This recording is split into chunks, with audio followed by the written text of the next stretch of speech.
Bonjour et très bonne année à toutes et à tous et merci de nous retrouver pour parler d'investissement immobilier avec un très bon spécialiste de la question puisqu'il s'agit de Philippe Delhôtel d'Altarea IM. Philippe, bonjour. Bonjour Bogdan. Vous allez bien? Très bien.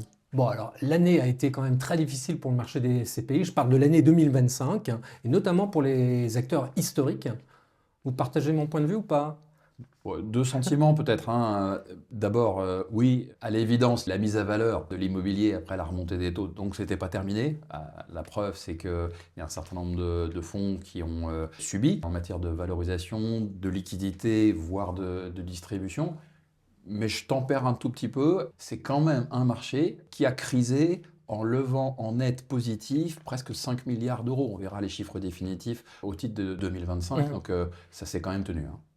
Bon, vous êtes un nouvel entrant, donc vous n'avez pas trop vu la crise, hein. C'est peut-être pour ça que vous êtes plutôt optimiste. Vous voyez le verre à moitié plein, vous. Oui, aucune raison de fanfaronner. Ouais. On est dans les nouveaux entrants et heureusement qu'on s'est bien comporté. Non, mais ce que je veux dire, il y avait C'est beaucoup le cas. d'espoir en cours d'année l'année dernière, et finalement, les espoirs ont été déçus.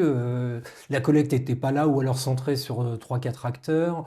Il y a beaucoup d'actifs qui se sont vendus, donc certaines SCPI en ont évidemment profité, mais Ah bah moi, je suis plus, peut-être par nature, ouais, plus ouais. optimiste hein, que vous quand je lis ce marché. La collecte, elle a quand même été au rendez-vous pour des acteurs récents Mhm. notamment, mais pas que. Et côté investissement, parce que c'est quand même ça l'essentiel, c'est le moteur, le carburant immobilier. On nous annonçait des rendements qui allaient peut-être un petit peu baisser Mhm. sous l'effet des taux d'intérêt. À l'évidence, c'est pas ce qui s'est passé. Mhm. Alors, le fait marquant de 2025, c'était quand même la course à l'Europe. Hmm. Course à l'Europe à laquelle vous ne participez pas trop, parce que si on regarde un petit peu votre SCPI, vous êtes quand même à 80% français. On y C'est un participe. choix? Oui, oui, c'est un choix très assumé. On y participe, Bogdan, à notre façon. 20% d'exposition hors France, c'est pas 1%, hein. Le marché, il a tourné. Le marché des SCPI, aujourd'hui, plus de 80% des investissements, au moment où on se parle, s'est tourné vers des investissements immobiliers hors France pour les SCPI. Ce que je me dis, et je vous partage cette réflexion, c'est est-ce que c'est bien raisonnable que le curseur soit aussi haut, aussi fort sur les investissements hors France? Sauf à penser que la partie France, elle serait aujourd'hui à proscrire. Moi, je ne Ouais. pense pas ça du tout. Aujourd'hui, en matière d'investissement, ni rien, ni 100%. Ça va se promener un petit peu au milieu. Moi, je m'attends à un rééquilibrage à terme, justement, entre la part France et la part européenne. Mais justement, c'était le côté, c'est pas trop réducteur la France? Parce que finalement, ils vont à l'étranger pourquoi? En Europe? Pour la fiscalité, on a bien compris, mais peut-être Attends, parce qu'il y a des rendements plus élevés. Alors que vous, finalement, vous dites la France, ça nous suffit. alors, bien sûr, il y a ce raisonnement fiscal, puis aussi un raisonnement pour nos patrimoines. C'était pas censé que le produit SCPI que on a connu 100% en France, le reste aujourd'hui, Mhm. aucun fonds n'a d'exposition uniquement France. Non, mais ce que je trouve intéressant aujourd'hui, la part des investissements européens.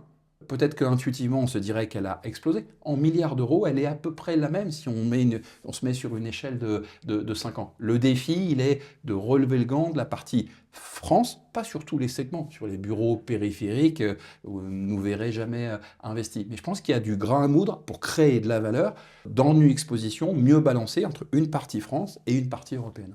Donnons maintenant sur Alta Conviction, les chiffres clés. C'est très simple. On a dépassé la centaine de millions d'euros de taille du fonds, donc de levée de capitaux. On est né il y a 2 ans, hein, Mhm. 2024 et 2025. On a clôturé 2025 en performance à un petit peu plus de 7,5%, 6,5% de loyer et 1% de valorisation. Voilà la feuille, la carte d'identité de notre fonds. 5 mois de réserve aussi, j'ai lu ça quelque part. Ouais, vous avez bien vu. C'est bien, Euh, c'est pas bien, c'est beaucoup, c'est pas beaucoup?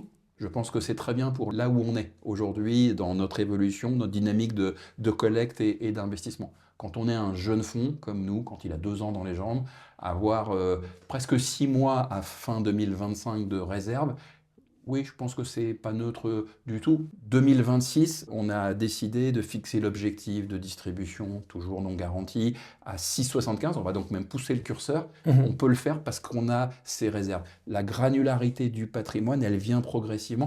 Moi, je pense qu'on a intérêt à être sage. La SCPI, c'est un sprint et une course de fond en même temps.